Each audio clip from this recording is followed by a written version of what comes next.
Good afternoon. You didn't think I'd forget about you, did you? Going live for lunch to resist. My lunches are all screwed up because Wednesday is the day that I meet with Jack Canfield. Did I mention that? I think I did.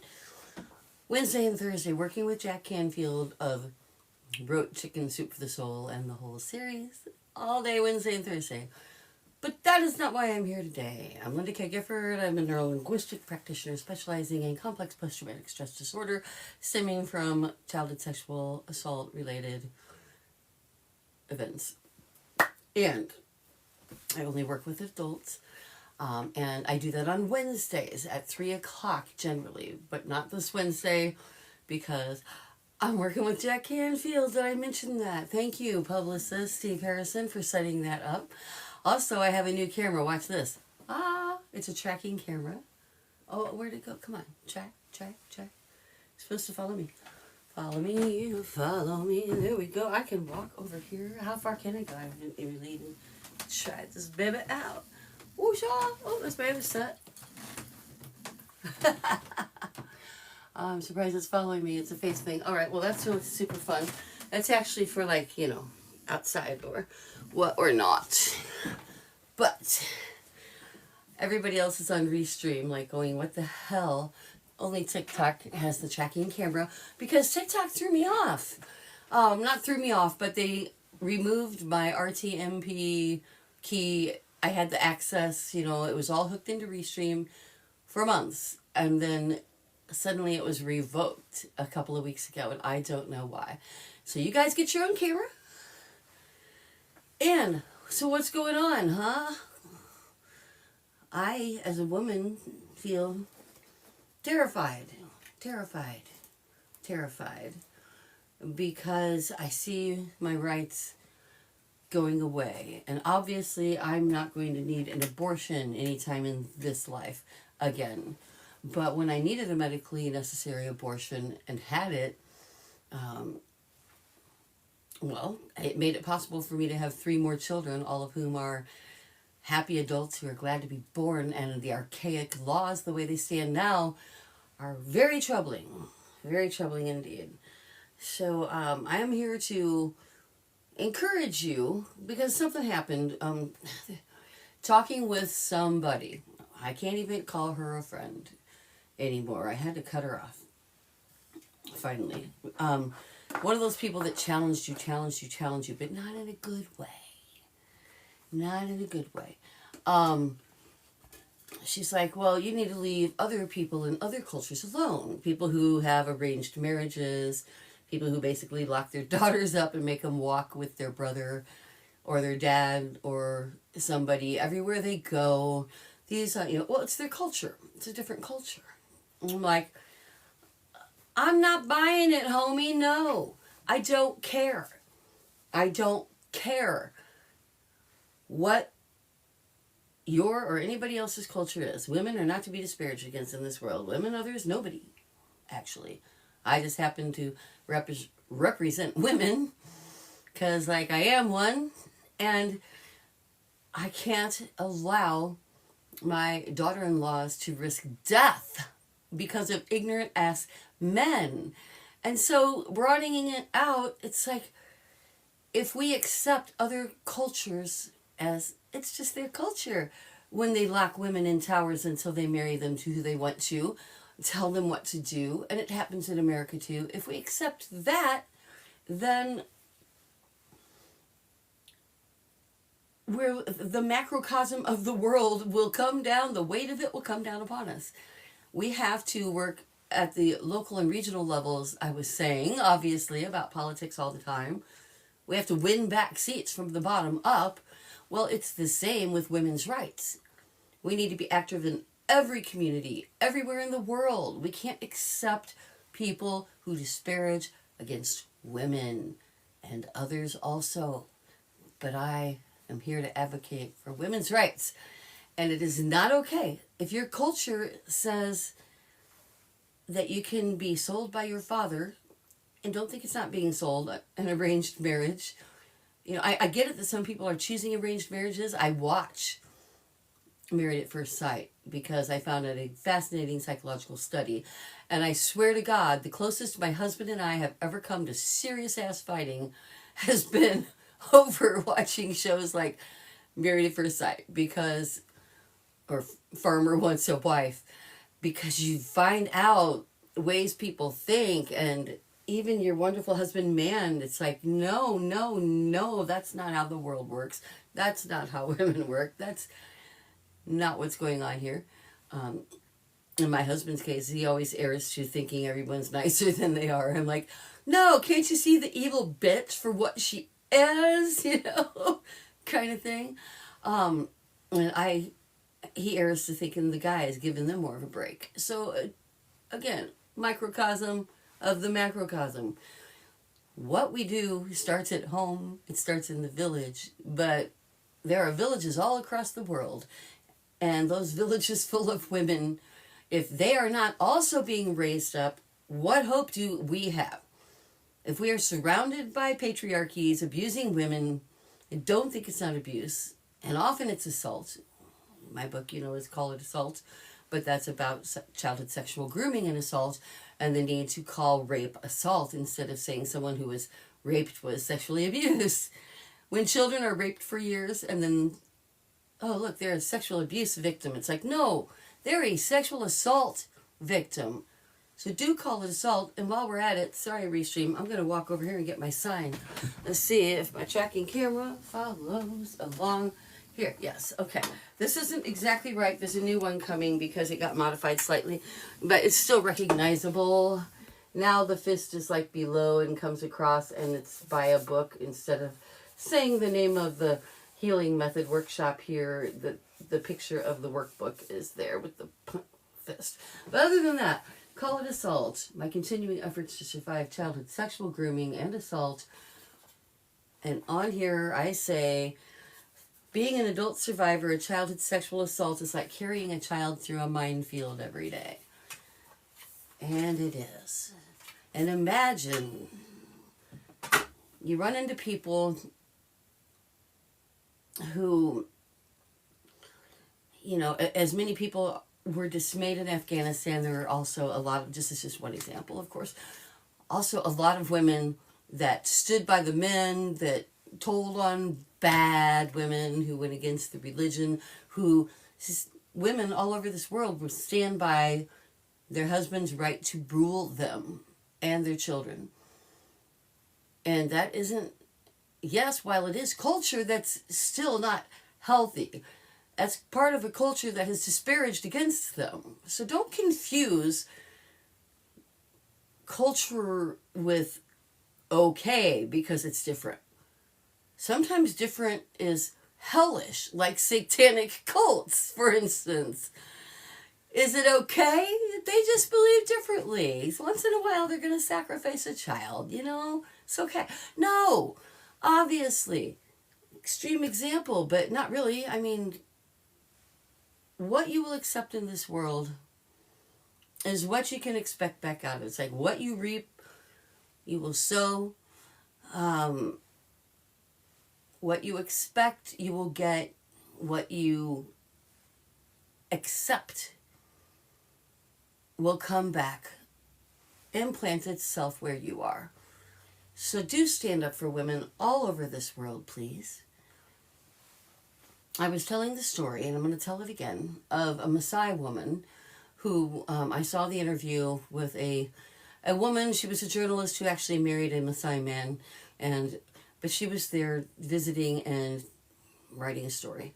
And she met a Maasai woman who was a sister wife with two other women. And the woman said she felt sorry for the journalist because she didn't have any sister wives. And the journalist asked, well, why? Why do you enjoy having sister wives? And she's like, well, when she got married, she was dragged away at 14 years old. Her dad gave her to a guy for a cow or a goat or a couple of them. And I believe it was a cow, which is a step up from a goat. Yeah, you're cow worthy. And so then she goes off into the woods to his place. Like he builds the traditional house thing, bigger than a hut, smaller than a house. It's grass. And she lives there all alone, and has some kids. He comes back with another wife, and she's elated. So, of course, she's glad to have a sister wife, because what she's not thinking, because to her it's culture, to her it's just the way it is, he went and traded some more livestock that she helped tend for another woman. So she's perpetuating. She's complicit, culturally complicit, in being glad that he went off and got himself another young girl to bring home to have babies. And he did it a third time. There's 3 of them, ultimately. And she's like, it's great, because with 3 of them, they have more daughters to trade for livestock. That is why she thought it was sad that the journalist didn't have sister wives. So, yeah, from a cultural perspective, she thinks she's got it pretty good, because he dragged 2 more women home, kicking and screaming from their dads who traded them, even though they knew that's what they had to do. There's no love here. They are a commodity. In that world, it's better to have company. It's obviously not a situation of love and emotion going on here. And a lot of women, so many, not a few, so many of this world live with like things like that, no choices whatsoever. And even on the wealthy end, I mean, look at wealthy Muslim, Middle Eastern, some women who have spoken up are literally locked in their ivory towers. Yeah, they may have beautiful clothes and chefs and luxury pools and hot tubs in their area, their wing of the place, whatever, but they can't go out, they can't go in, they can't have media. They are controlled by their fathers and or husbands. So it doesn't matter how poor you are or how rich you are, your culture cannot be used as a scapegoat for okayness. Yeah, it's fine. It's their culture to sell their daughters at 14 years old or trade them for livestock. You know what? I call that bullshit. And we're going to be talking about the S in Spades Wednesday, which the final S in Spades on Thrive in Spades, my childhood sexual assault adult survivor workshops.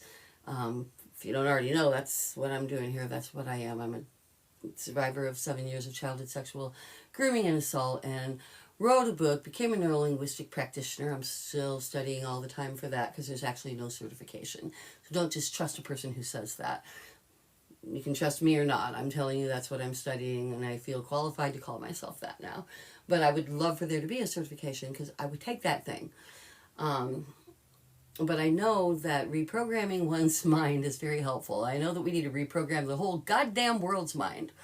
It's not just the individual. I help individuals to reprocess their memories of sexual assault and to see it as a grown-up and separate themselves from the constant triggered memories so that they can learn to feel intimate joy and have, healthy relationships. And it took me a long time to get there.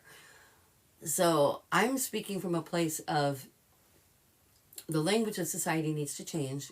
And while I talk about that in my book, all about American society, it certainly applies to the whole world. So don't tolerate.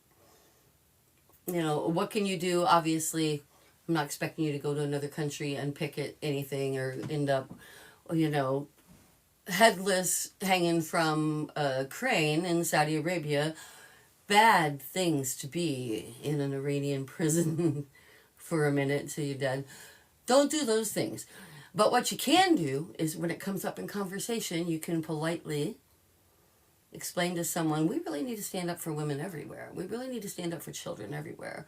We really need to not permit parents to arrange marriages for their children here or abroad.